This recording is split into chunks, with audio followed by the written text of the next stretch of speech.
Rates of cancer are now soaring and have gone to as much as 1 in every 2 people. So what tests do you need to do to make sure that you're not at risk? Stay tuned to find out.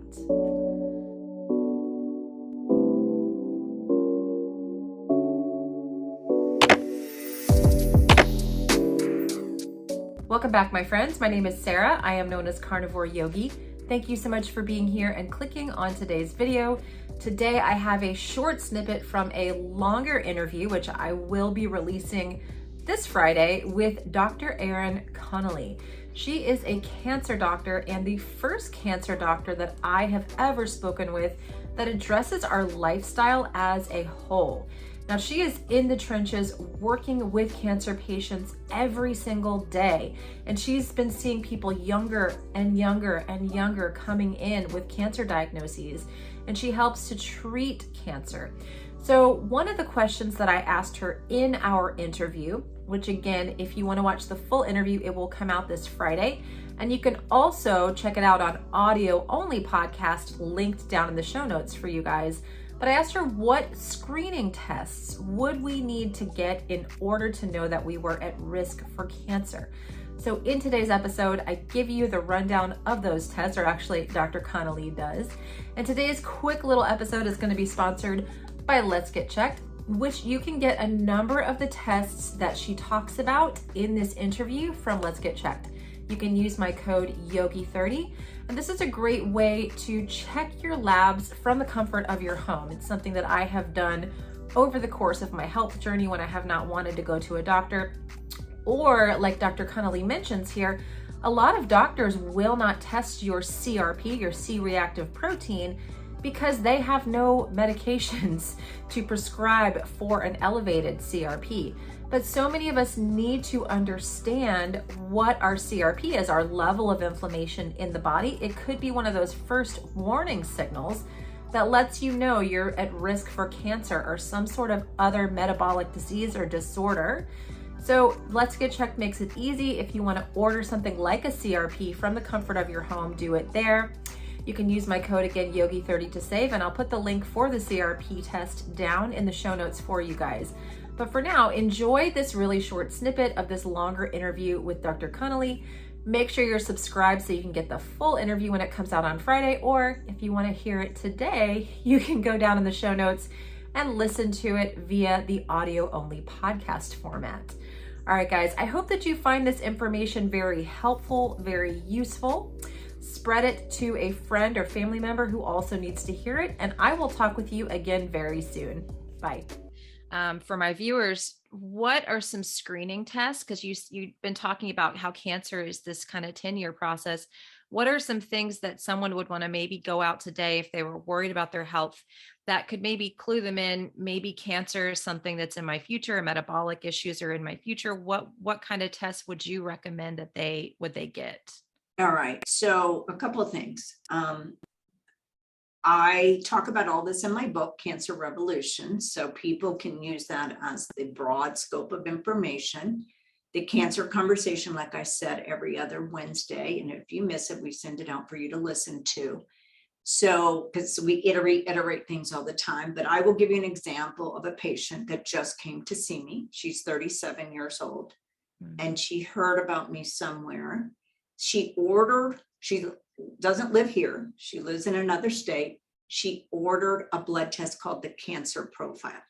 And the cancer profile is measuring quantitative HCG, PHI, which is the enzyme of low oxygen in your body, DHEA sulfate, which is the hormone of stress, immune, and longevity, your TSH, which is your thyroid stimulating hormone to see if your thyroid's low, CEA, which is the marker for a non-specific marker for many cancers, and GGT, which is the most specific enzyme for your liver.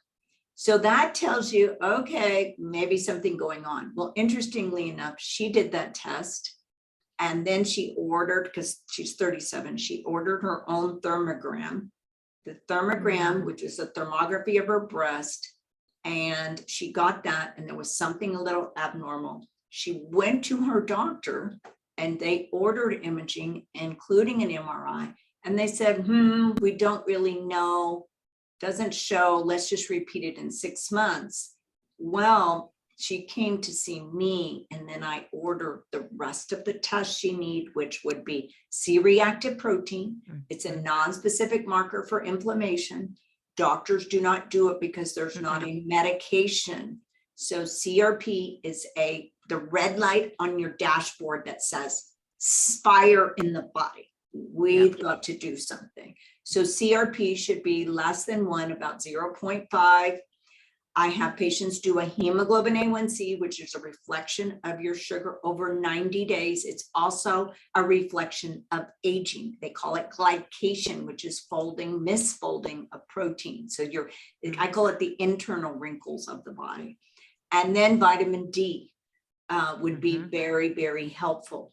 So those 3 can be done by any lab easily. They're very inexpensive to do, and they tell you a lot. Now, a lot of times I always add DHEA sulfate to all of my patients. But again, these are very easy tests to do. Now, the other test that I like to do that I've been doing for about 23 years is called the acupuncture meridian assessment. You have acupuncture points in your fingers and toes that correspond to every organ in your body. Energy precedes action. So before you get diagnosed, a lot of things took place, right? So that energetic imbalances tells me, okay, this is what we need to work on. The blood test does not tell me, a scan does not tell me that. So energy is, frequency medicine, energy medicine is becoming, it's not new, but the validity and use of it is coming more into play. So again, you cannot use one thing to figure out everything, right? So you use, and these are not expensive tests. Now, the other test that is very beneficial is called the liquid biopsy. It's done by a lab called RGCC, which is in Greece and Switzerland. And it tells us if you have circulating tumor cell. The accuracy is about 85–86%. And so that will tell us if circulating tumor cells are around in your body. So those are, for some people, some science says that's the initiator for cancer. So I always tell people circulating tumor cells are responsible for 95% of metastasis. So you'd want to know that anyway, no matter if you have cancer or you don't have cancer. So it tells you, like, it shows renal, sarcoma, melanoma, breast, and prostate. And then it will tell me the type of cell it is, and I will use the best guesstimate of where it's related. Now, there's a new blood test called Gallery. But the Gallery test is what I find, it's helpful once you have been diagnosed and it's something you can follow. So I find that the RGCC so far, I have no affiliation with the lab, is probably the best lab that I've used worldwide. Okay. And so, because I like to use all these tests to see, the validity in what I'm getting, because my job is to get the best information for the patient. Yeah. And so these are things that can be done really very economically, and it will change, it will change the course of your life.